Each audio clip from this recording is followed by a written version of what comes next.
మారేడు దళాలకు కూడా శివరాత్రి రోజున అధిక ప్రాధాన్యం ఉంటుంది అంటారు. మరి ఆ మారేడు దళాలకు కూడా కొన్ని సందేహాలు ఉన్నాయి. ఈ సమయాల్లోనే శివుడికి అభిషేకించాలి, ఈ సమయాల్లోనే అర్చన చేయాలి అని అంటారు. వాటికి సంబంధించిన వివరాల్ని కూడా. రాత్రిపూట వృక్షాన్ని ఎప్పుడు ఈ వృక్షం బిల్వమనే కాదు ఏ వృక్షాన్ని మనం కొయ్యకూడదు. తర్వాత ఆ బిల్వపత్రాలు అనేటటువంటివి ఎంత పవిత్రమైనవి అంటే స్వామికి ఒకసారి అర్పించిన మళ్ళీ ఒకసారి తీసి కడిగితే మళ్ళీ అర్పించవచ్చు. ఒక్క బిల్వపత్రానికి ఆ గొప్పతనం ఉంది. అది ఖచ్చితంగా 1,00,000 బిల్వార్చన చెయ్యండి అయ్యా, చేసుకుంటే చాలా మంచిది అని మనకి పెద్దలు చెప్తారు. ఏమిటి ఆ 1,00,000 బిల్వార్చన అంటే త్రిదళం త్రిగుణాకారం అన్నారు కదా. త్రిదళం 3 దళాలు. ఏమిటది? త్రిగుణ ఆకారాలు, సత్వ రజస్తమో గుణాలు.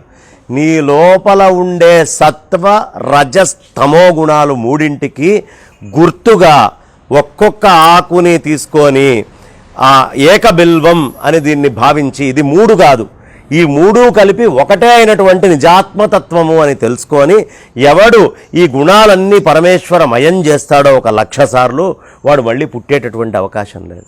వాడు పుట్టమన్నా పుట్టడు. ఎందుకంటే వాడి సత్వ రజస్తమో గుణాలు 3 త్రిదళం త్రిగుణాకారం ఏం చేస్తున్నాడు? త్రినేత్రంచ త్రియాయుధం. త్రినేత్రాలు ఏమిటి? అగ్ని, సూర్యుడు, చంద్రుడు. అగ్నిగా, సూర్యుడిగా, చంద్రుడిగా చెప్పినప్పుడు కాలం అంతా ఆయనే కదా. కాబట్టి త్రిదళం త్రిగుణాకారం త్రినేత్రం, అన్ని కాలాల్లో ఈ 3 ఉంటాయి. ఈ 3టినే పరమాత్మ ఆయుధంగా వాడి మాయలో పెడుతున్నాడు మనల్ని. కాబట్టి త్రిగుణాకారం, త్రిదళం త్రిగుణాకారం త్రినేత్రంచ త్రియాయుధం. త్రిజన్మ పాప సంహారం. త్రిజన్మలు అంటే 3 జన్మిస్తూ ఉంటాయి. ఒకటి మనందరికీ కూడా మెలకువతోటి ఉన్నప్పుడు సత్వగుణము అనేటటువంటిది ఒకటి వస్తుంది. స్థూల శరీరము అనేది ఒకటి ఉంటుంది.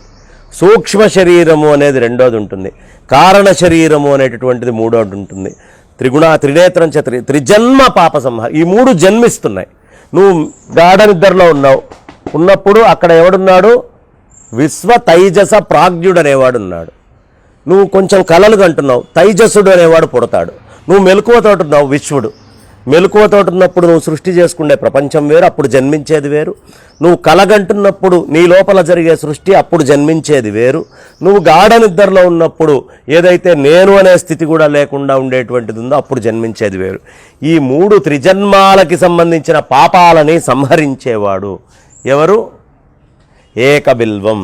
ఒకటే అయినటువంటి నిర్గుణ నిరాకారమైనటువంటి పరమాత్మని తలుచుకుంటూ ఈ 3టిని ఎవడు అర్పిస్తాడో వాడు మళ్ళీ పుట్టేటటువంటి అవకాశం లేదు అని చెప్తారు.